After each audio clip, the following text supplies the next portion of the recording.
Sri Ramakrishna on M's marriage. Sri Ramakrishna.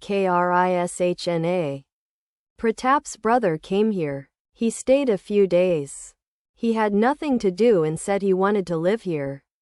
I came to know that he had left his wife and children with his father-in-law. He has a whole brood of them. So I took him to task.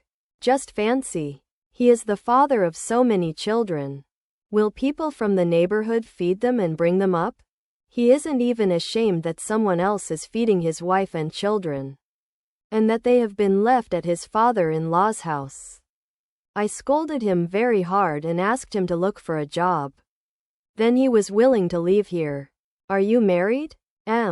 Yes, sir. Sri Ramakrishna. With a shudder. Oh, Ramlal. Alas. He is married.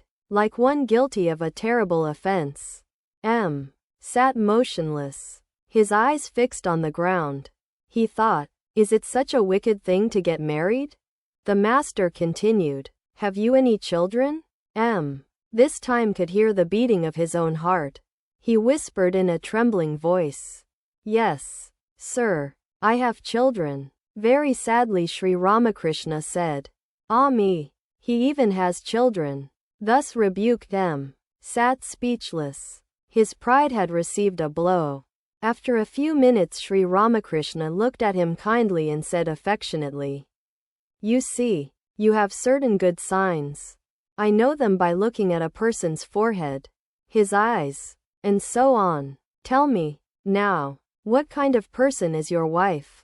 Has she spiritual attributes? Or is she under the power of avidya? She is all right, but I am afraid she is ignorant. Master, with evident displeasure. And you are a man of knowledge. Had yet to learn the distinction between knowledge and ignorance. Up to this time his conception had been that one got knowledge from books and schools. Later on he gave up this false conception.